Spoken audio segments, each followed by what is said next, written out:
Selamat pagi, selamat siang, atau selamat malam, kapanpun Anda menonton video ini. Nama saya Hosea Darius, biasa dipanggil Deris. Pada masa pandemi ini, masa sekolah online ini, saya jadi lebih tahu tipe-tipe guru saya. Ada yang ngasih tugas sedikit, tapi susahnya minta ampun. Gak ada di materi, gak ada di buku, gak ada di Google lagi. Tolong lah ya Bu. Google itu sumber kehidupan para murid-murid. Kalau nggak bisa apa-apa itu pasti tanya ke Google. Nah, ada lagi guru yang ngasih tugasnya gampang, tapi soalnya banyak banget. Sampai-sampai temen gue ada yang nanya, ada yang ngomong ke gurunya, "Pak, ini tugas atau kasih ibu saya Pak? Kok tak terhingga sepanjang masa?" Saya jadi keinget kata-kata Squidward.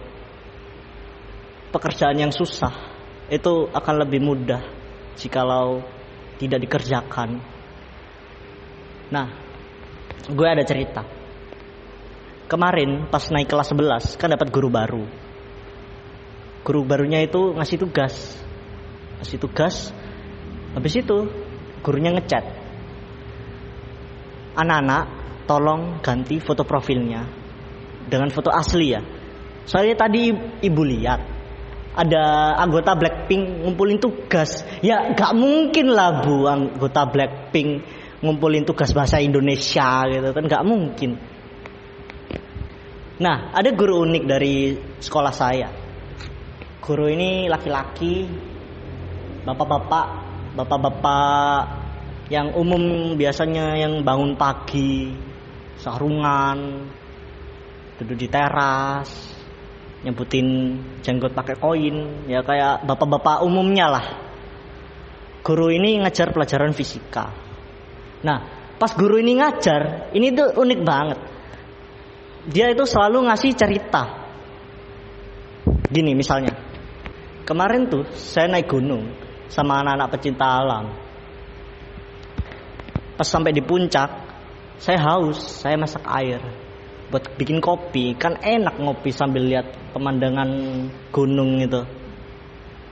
Habis itu saya lihat ada satelit bermasa 100 kg, jarak dari pusat bumi 1000 km. Berapakah kecepatan satelit tersebut? Lah kok tiba-tiba soal Pak? Padahal tadi cerita, udah enak-enak dengerin cerita, udah enak-enak bengong, tidur, ada yang makan. Tiba-tiba dikasih soal. Bapaknya tahu masa satelit cuma ngelihat doang lagi, sama tahu jarak satelit ke pusat bumi juga. Gue juga mikir, jangan-jangan bapak dukun ya? Kok tahu masa satelit sama jarak satelit, cuma dilihat doang. Saya tuh jadi kasihan sama anak-anak pecinta alam, naik gunung bareng dukun.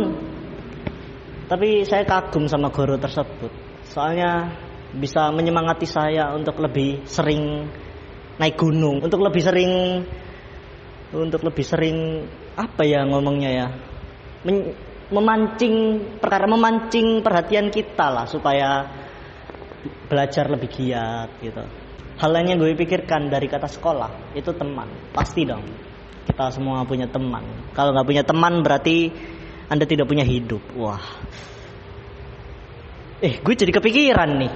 Kalau misalnya ngomong sama temen itu lebih enak gak sih daripada ke sahabat? Kalau ngomong ke sahabat pasti bercanda gitu, bercandanya parah lagi. Misal nih, gue gak masuk sekolah gara-gara sakit.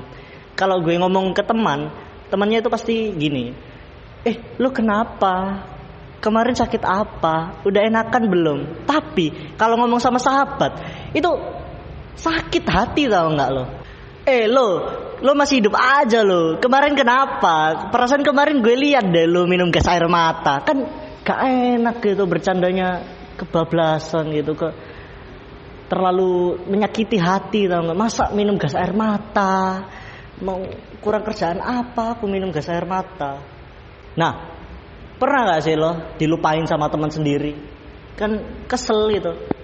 Pas reunian, ketemuan, "Weh Agus," nama aslinya dia Fikri, nama bapaknya Agus.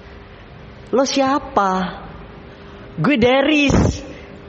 Oh Bayu, ih yang dihafal nama bapak gue loh. Nah, mau bahas apa lagi ya?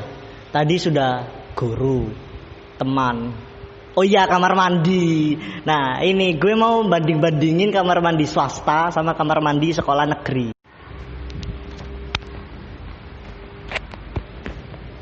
Gue bingung, kamar mandi sekolah swasta kok beda jauh sama yang kamar mandi sekolah negeri. Kamar mandi sekolah swasta itu namanya bukan kamar mandi lagi, kamar renang. Mau main voli air di situ pun bisa. Nah, menurut gue pengalaman kamar mandi di sekolah itu adalah pengalaman yang paling nomor 1. Lagi BAB gitu kan, bosen, lihat-lihat, kayaknya cocok deh kamar mandi dipasangin iklan gitu kan, lagi bosen, BAB, lihat-lihat itu ada tulisan kamar mandi ini disponsori oleh, gitu kan, profit lumayan. Nah, saking bosennya di kamar mandi, itu anak-anak, murid-murid itu sering nyoret-nyoret di tembok, bener gak? Coret-coretannya itu pun beda jauh, sekolah negeri sama sekolah swasta itu beda jauh. Yang di sekolah negeri tulisannya hati-hati, sekolah kita dulu kuburan. Hati-hati, sekolah kita dulu bekas penjara. Kevin hati-hati, Agus. Lah, kok surat cinta yang terakhir namanya cowok semua lagi kan, aneh gitu. Yang di sekolah swasta tulisannya di tembok kamar mandi, I wanna kill myself. Wah, patah hati. My life just a suffer. Wah. Lalu mending gue gitu lah, malah adu nasib di situ. Di kamar mandi tempat adu nasib ya ternyata ya. Nah, ngomong-ngomong tentang kamar mandi, ternyata kamar mandi yang bermutu menurut saya itu kamar mandi yang menggunakan WC duduk. Nah, ngomong-ngomong WC duduk, bapak saya sukanya kalau pipis itu jongkok. Walaupun di WC duduk itu sukanya jongkok. Gue tanya kenapa? Pak, kok pipis sukanya jongkok? Sunan Rasul. Kita kan Kristen, Pak.